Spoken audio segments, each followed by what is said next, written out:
Do you like to eat? Well, listen up, because Metropolitan Washington Restaurant Week, presented by Restaurant Association Metropolitan Washington, returns to wrap up the end of summer from Monday, August 28th through Sunday, September 3rd, and leads into DC Jazz Festival. Metropolitan Washington Restaurant Week is the area's signature dining promotion, with 250 plus restaurants participating, including first-time participants at DCA and Dulles International Airport, expanding the promotion to all arriving and departing our region for summer travels. Just go to the Restaurant Week website at rwdmv.com to view participating locations, menus, and to make reservations. Today on CityCast DC, Streateries were a feature of the pandemic, but 3 years on, they are still with us, and city planners are actually looking at ways to make them permanent. Joe Sternlieb and Faith Broderick from the Georgetown Business Improvement District are here to talk about what that means for diners and restaurants, as well as for drivers looking for a place to park.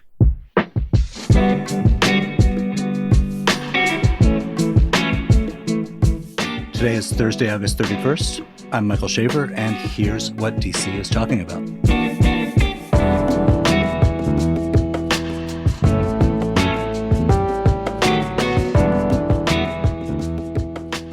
Joe Sternlieb and Faith Broderick, thank you guys for being here. Happy to join you. Thanks for having us.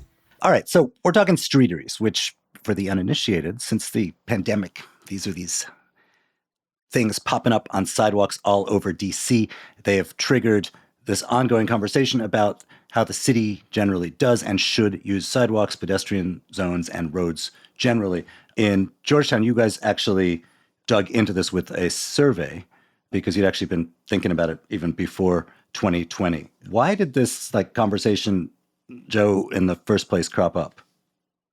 Well, the initial conversations that we had in Georgetown around things like outdoor dining and wider sidewalks. Now, Georgetown's an interesting place because it's the largest outdoor contiguous shopping center in the Mid-Atlantic, but it's all done on 9.5-foot sidewalks. And we had this hypothesis that retail sales and the success of the retail district were sort of directly correlated with the width of the sidewalks. If you could have more people on the sidewalks, if it was more comfortable, people would spend more time there shopping.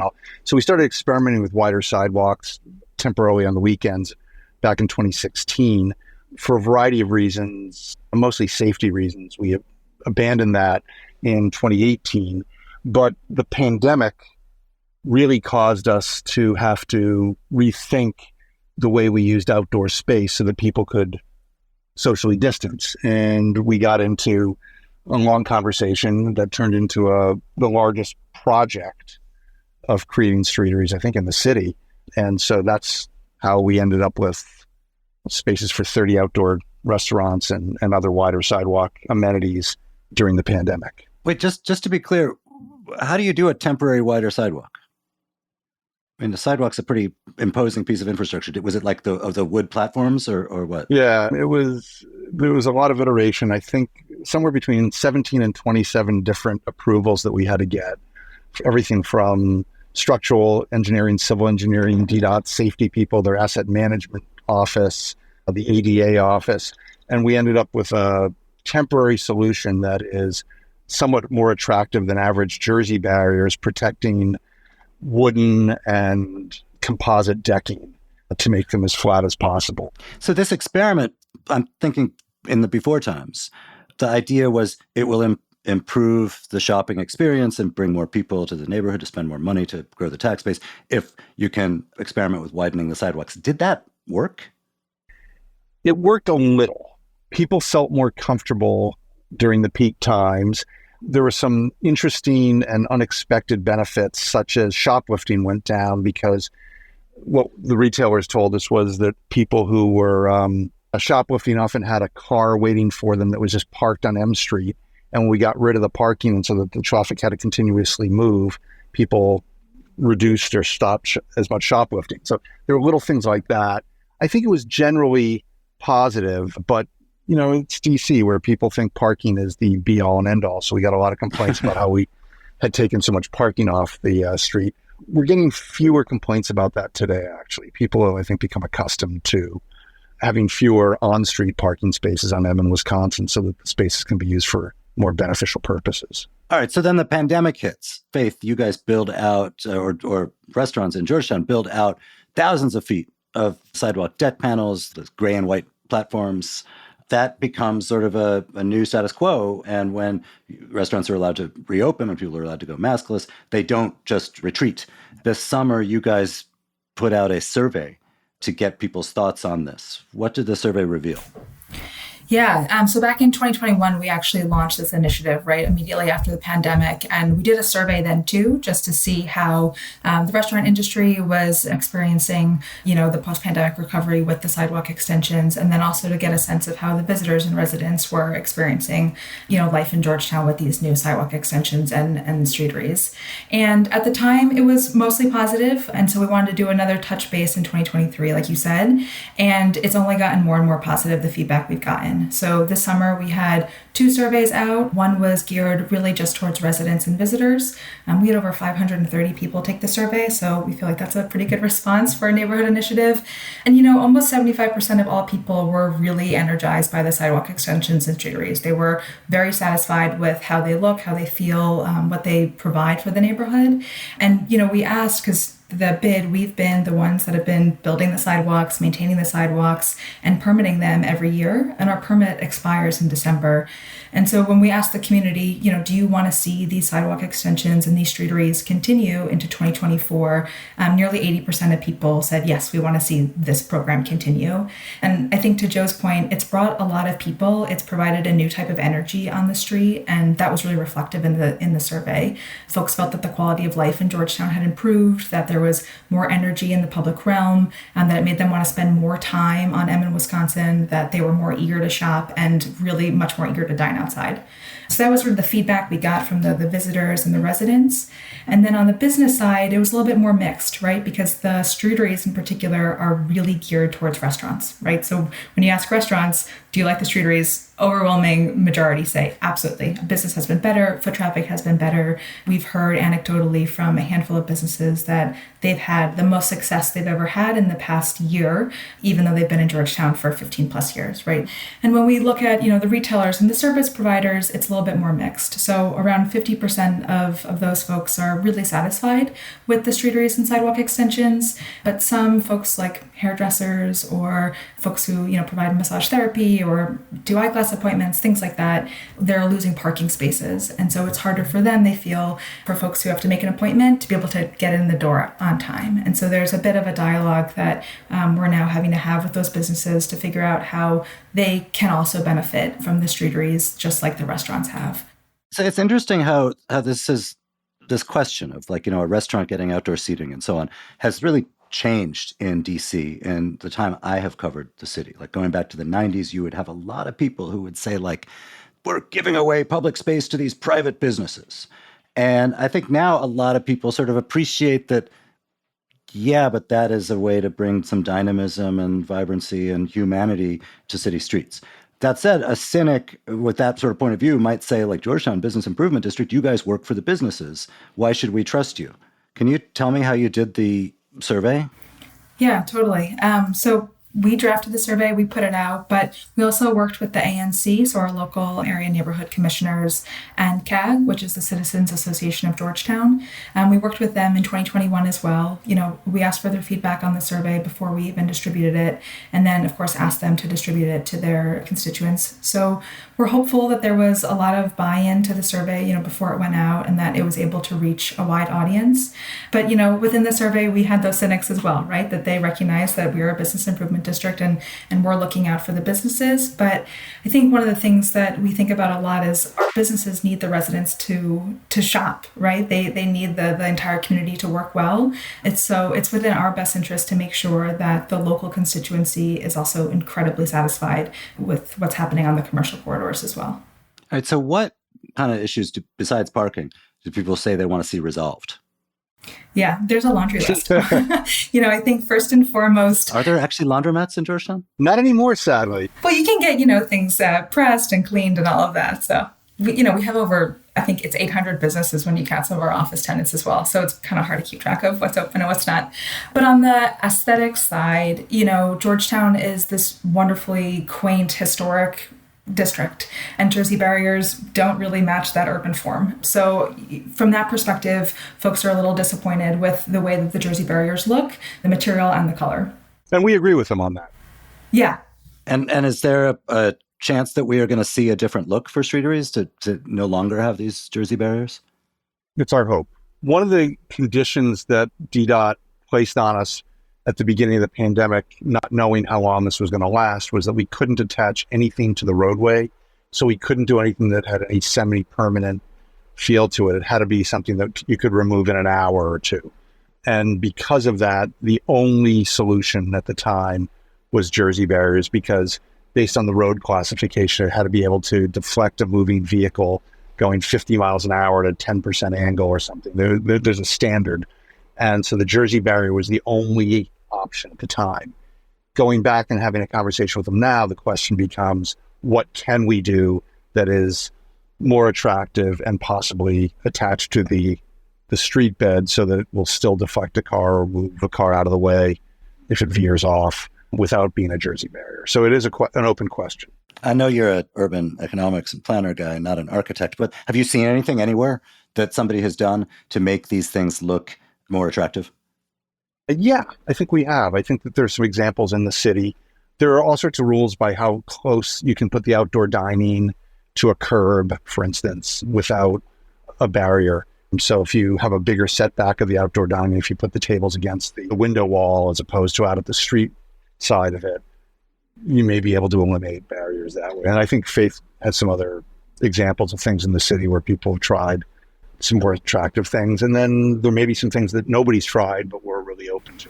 Yeah, and I think people have had a lot of time to experiment with what semi-permanent or longer term streeteries look like. So, even looking within the United States and then in Europe as well, there are some prefabricated sidewalk extensions that fit in with, a historic urban context. So we're looking to that, but we're also looking to long-term what the streetscape on M in Wisconsin could look like.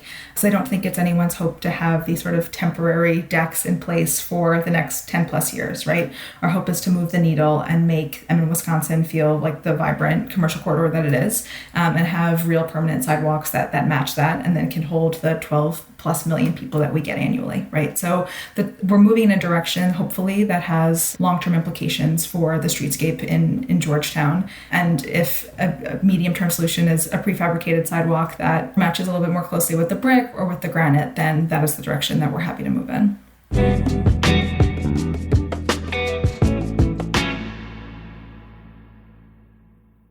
Speed into success. Learn French. Much like a high-speed train, our immersive classes propel you toward fluency. Master the French language swiftly and smoothly, and unlock a world of personal and professional possibilities when you become a member and learn French at our renowned Alliance Française chapter in DC.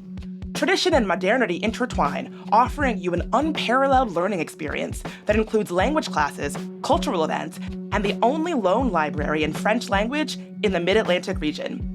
Embrace the language that bridges cultures and enriches your resume. Enroll today. The fall session starts on September 16th. All ages and levels welcome. And if you sign up by August 31st, you get $20 off the tuition. After all, we are the French heartbeat of the nation's capital. Find us at www.francedc.org.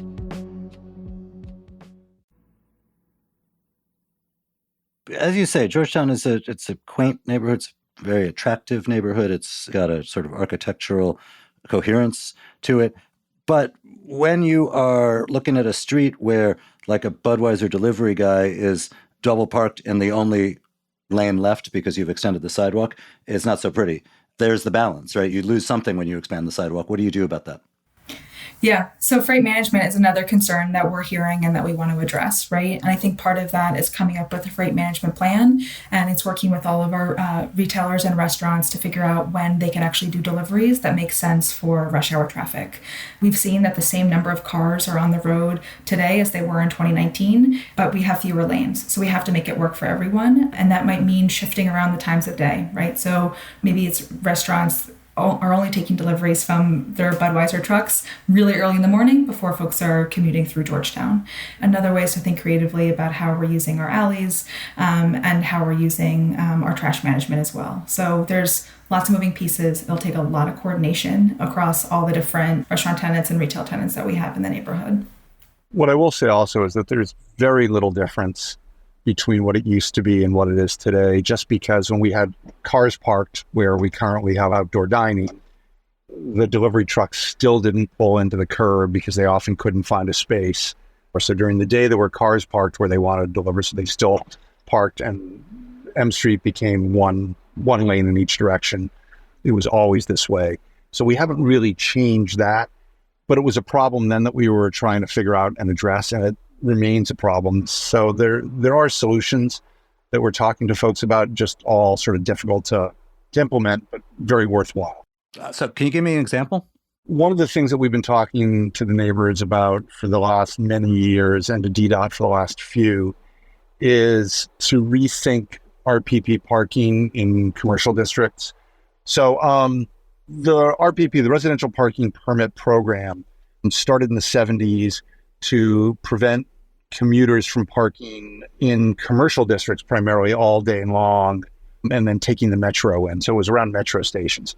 But once it was implemented in a few places like DuPont Circle, it spread quickly to other neighborhoods to protect residential parking.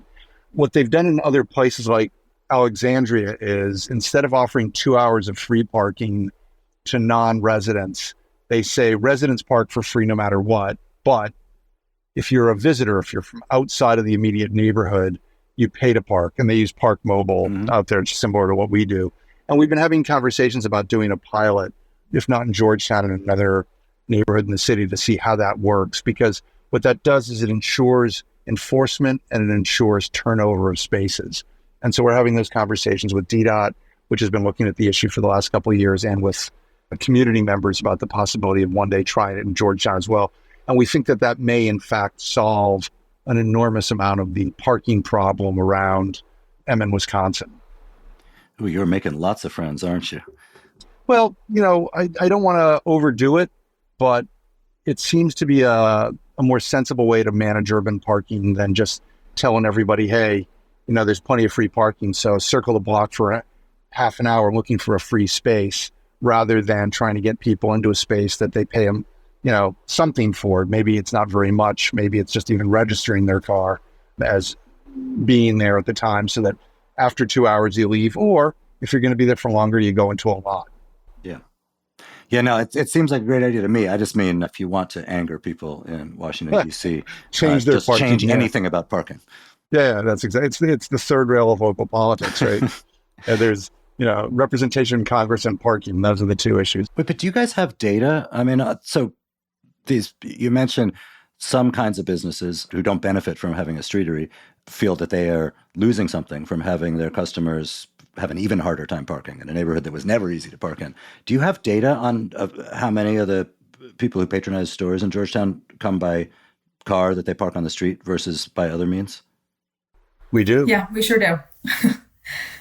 A lot of our customers and visitors, they are driving, but also a lot of folks, once they get to Georgetown, move around Georgetown on foot.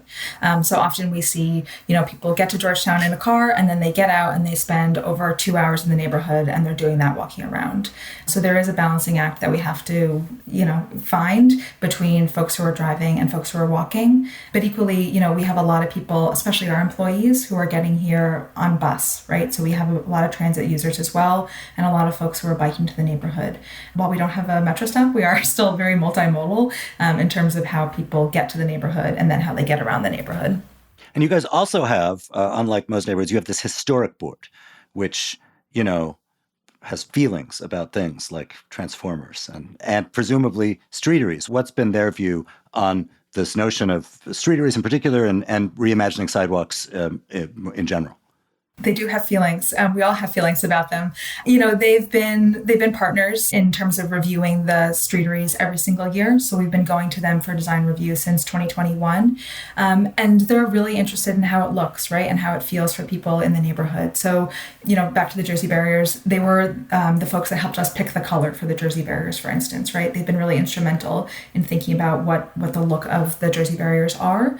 But equally, we are forging away with something called an access and circulation study with DDOT, which is this longer-term livability study, which will come up with a series of transportation recommendations that will be implemented in the neighborhood over the next 2 to 10 years, and they are going to be partners in that as well. And so we've been working with a coalition of folks from the ANC, from CAG, and then the Old Georgetown Board, which is that historic review board, to make sure that any recommendations, whether they're the short-term pilots that we have in place now or something that's a little bit longer term, really fit with the urban form and with what Georgetown really needs to look like from an aesthetic point of view. All right, so what's the next step here? What should we look forward to?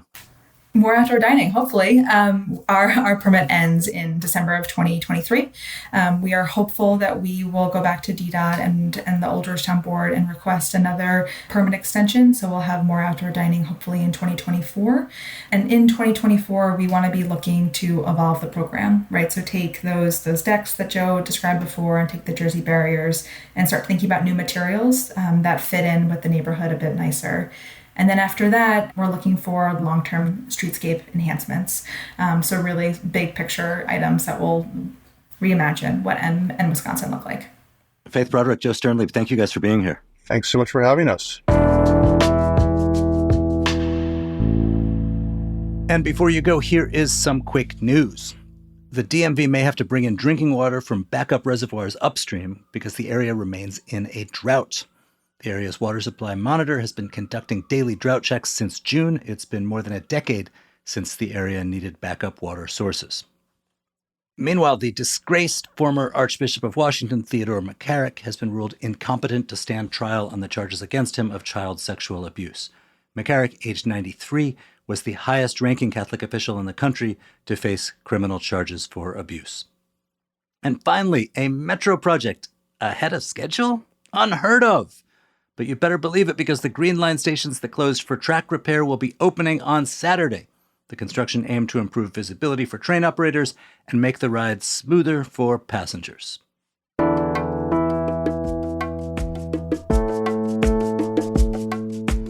That's all for today here on CityCast DC. If you enjoyed the show, shout about it on the nearest sidewalk. It's likely that some diners will probably hear you too. We'll be back tomorrow morning with more news from around the city. Bye.